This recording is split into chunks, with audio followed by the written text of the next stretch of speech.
Hey, how's it going there, guys? COD Master 2014 here. It is October 31st, 2016, Halloween. Happy Halloween, everyone. 9:55 a.m.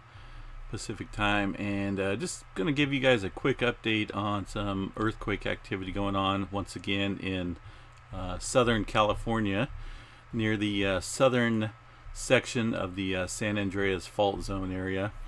They're once again having an earthquake uptick, kind of swarming activity going on down there. It's these red dots down here, or red squares, I should say, down at the southern section of the San Andreas fault zone, which runs right along here near the Salton Sea area. And if you recall, it was a couple weeks ago. I can't remember the exact date or how long it's been, but they did have another swarm, an intense swarm, just north of this current location right now where the swarming is taking place.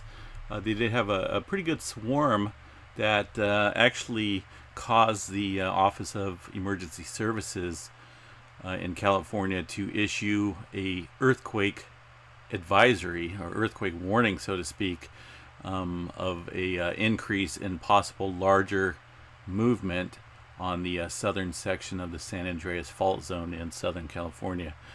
And so anyway, they had advised like a week time to be on alert due to possibility of a larger earthquake. There was only, I think, a 1% increase or 2% increase. I can't remember exactly.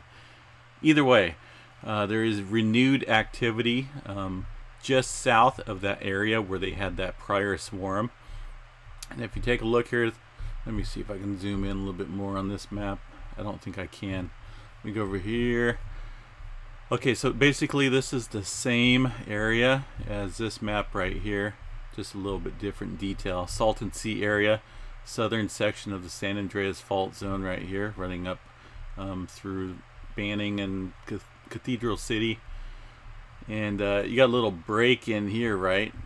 Well, in between this break is where the swarming is occurring, this current swarm, which I believe is just continued facts that the southern section of the San Andreas fault zone is still being applied in a general motion. I'm thinking towards the I was trying to show you with my finger right here, but you guys can't see me. Towards the southeast, this plate right here, or this section of land, sliding southeast in this general location here. So you had the swarm earlier, and now that swarm has stopped, probably because the fault zone might be stuck in that area where the swarming was. So now the increased pressure movement is causing a new swarm in a weaker location here, just south of that San Andreas fault zone area, southern section there. And this fault, I'm not for sure what this one here is. Let's see here, I can't get it. But so this gave you some numbers here of what kind of activity they've been having. And it's all been pretty recent. Most of them have been today. I like using this map right here. You can get a little bit more detail. A list. So let's go back here down to the, let's see here. See, they did have quite a few micro quakes, smaller quakes yesterday, which was October 30th.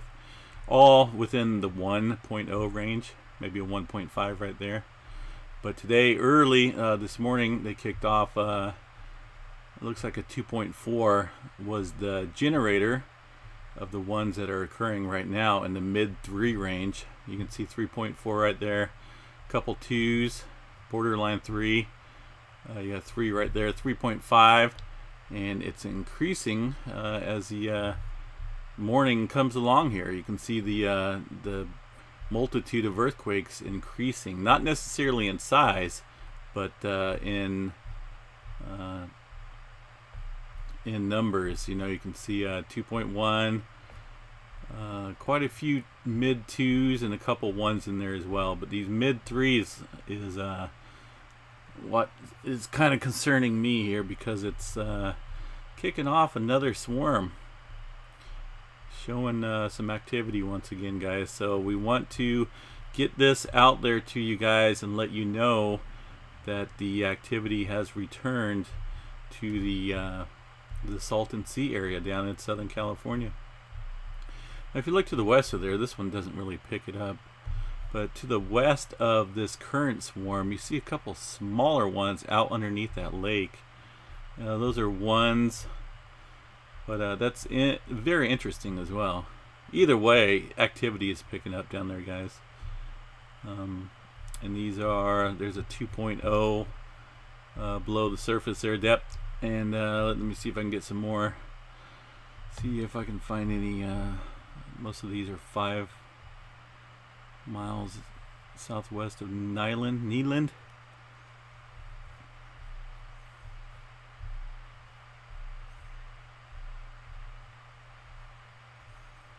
Let's see here. 2.0 miles below the surface there, as you can see. I'm going to send a link below, or put it in the description. Let you guys check this out for yourself. I have a couple stations around the area that are live current seismographs, and if anything should kick off, I'll definitely know well before the Geological Survey sends out a notification. I got the Salton Sea area, which is very close to the current swarm, pulled up, but right now I'm not receiving any kind of data. That's a station down here on the bottom, but I do have San Andreas pulled up there to the north, or to the top of that station, as well as a couple other surrounding stations, and I will keep you guys updated, and hopefully nothing becomes of this. It is Halloween, and I'm sure the kids want to enjoy their Halloween trick-or-treating out there without any kind of shaking going on below their feet. Stay safe, guys. Enjoy your day. Happy Monday.